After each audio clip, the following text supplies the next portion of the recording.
Les élèves avaient pour devoir d'apporter des articles, des boîtes ou tout autre objet représentant un symbole canadien. Un élève fit la remarque: « Madame, il y a beaucoup d'objets avec la feuille d'érable. Pourquoi? » Eureka! J'avais trouvé le sujet de notre prochain apprentissage par enquête. Le processus débuta naturellement à cause d'une situation qui était survenue dans la salle de classe. J'avais réussi à piquer leur curiosité.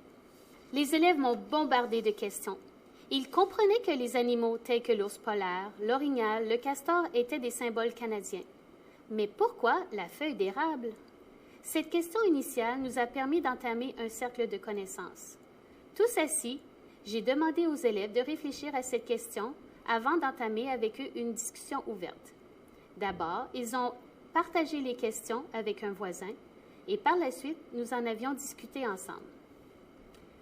L'apprentissage s'est continué dans une érablière.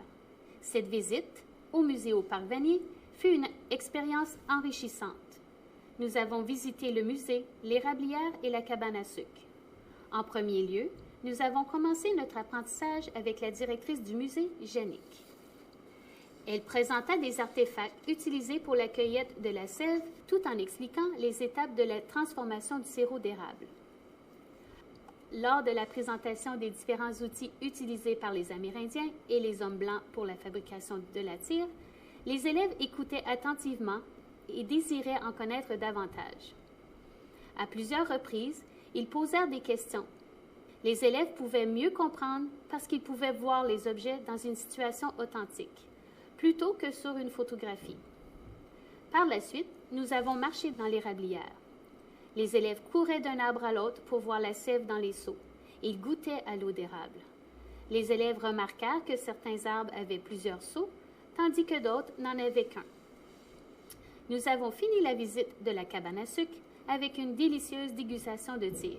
De retour en classe, les élèves se référaient continuellement à leur visite à la cabane à sucre lors des discussions. Un élève est venu me demander: « Est-ce que la sève coule à l'érablière du musée au parc aujourd'hui? » J'avais envisagé une autre leçon ce matin-là, mais je ne pouvais pas ignorer cette opportunité d'apprentissage.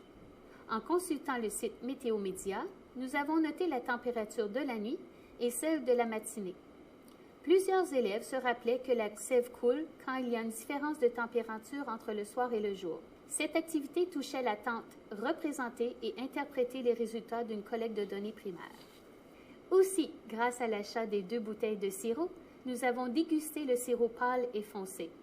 Nous avons ensuite créé un diagramme afin de connaître nos préférences. En français, nous avons fait le schéma de l'érable à sucre. Nous en avons profité pour rédiger une marche à suivre expliquant la fabrication de la tire d'érable. Enfin, ils ont rédigé une carte de remerciement pour la directrice du musée au Parc Vanier. Cette activité m'a permis de faire un bilan des apprentissages faits par les élèves lors de la visite au musée.